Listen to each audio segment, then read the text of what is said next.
નવા જિલ્લાની રચના બાદ આજે વિધાનસભા અધ્યક્ષ થરાદ જિલ્લાના પ્રવાસે પહોંચવાના છે। નવા જિલ્લાની રચના બાદ વિધાનસભા અધ્યક્ષ શંકર ચૌધરી આજે થરાદ પ્રવાસે પહોંચશે। શંકર ચૌધરીનું થરાદની જનતા ઉષ્માભર સ્વાગત કરશે। વિધાનસભા અધ્યક્ષ થરાદમાં જાહેર સભાને સંબોધન કરશે। થરાદની વર્ષો જૂની માંગ પૂરી થતા લોકોમાં ભારે ઉત્સાહ પણ જોવા મળશે। 2 વર્ષમાં થરાદના વિકાસનો વિશેષ ગ્રાફ જોવા મળ્યો છે। વર્ષો જૂના અનેક પ્રશ્નો લોકસેવક બનીને શંકર ચૌધરીએ ઉકેલ્યા છે। નવા જિલ્લાની રચના બાદ વિધાનસભા અધ્યક્ષ શંકર ચૌધરી આજે થરાદ પ્રવાસે પહોંચશે। શંકર ચૌધરીનું થરાદની જનતા ઉષ્માભર સ્વાગત કરશે।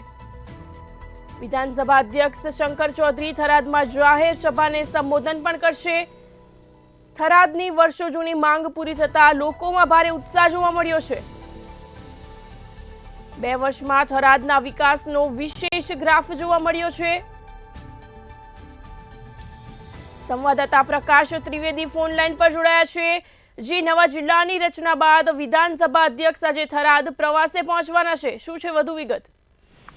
ચોક્કસથી જો વાત કરવામાં આવે તો નવા જિલ્લાની રચના બાદ અધ્યક્ષ આજે થરાદમાં પહોંચવાના છે અને શંકરભાઈ ચૌધરીનું થરાદની જનતા ઉષ્માભર સ્વાગત કરશે। અધ્યક્ષ શંકરભાઈએ થરાદની અંદર જે સભા છે સભાને સંબોધન કરશે। વર્ષો જૂની માંગ થરાદની હતી એ આજે પૂરી થતા ક્યાંક ને ક્યાંક લોકોમાં પણ જબરજસ્ત ઉત્સાહનો માહોલ જોવા મળી રહ્યો છે। 2 વર્ષમાં થરાદના વિકાસનો ગ્રાફ પણ વિશેષ કંઈક જોવા મળી રહ્યો છે। વર્ષો જૂના અનેક પ્રશ્નો લોકસેવક બનીને શંકરભાઈએ ઉકેલ્યા હતા। અહીંયા મહત્વની વાત કરવામાં આવે તો કે શંકરભાઈએ જે વાયદા વચનો આપ્યા હતા ઇલેક્શનમાં તમામ વાયદા વચન આજે પૂરા થઈ જવા આવ્યા છે। અહીંયા એક મહત્વનું ઉદાહરણ એ પણ ઊભું થઈ જાય છે કે શંકરભાઈ જેવા આગેવાન જો થરાદની જનતા માટે આટલું કરતા હોય તો તાલુકાના બીજા લોકો પણ શું નથી કરી શકતા, બીજા ધારાસભ્યો પણ કેમ નથી કરતા, એ બાબતને લઈને પણ અનેક સવાલો ઉભા થઈ છે। અહીંયા શંકરભાઈ જોડેથી લોકોએ અને ધારાસભ્યો ક્યાંક ને ક્યાંક શીખ લેવાની છે કે અહીંયા ધારાસભ્ય બની નહીં પણ લોકસેવક બનીને ક્યાંક ને ક્યાંક આપણે કામ કરીશું તો જ લોકોના દિલમાં રહીશું અને એ જ લાગણી આજે થરાદની જનતા શંકરભાઈ માટે બતાવશે। જી આભાર।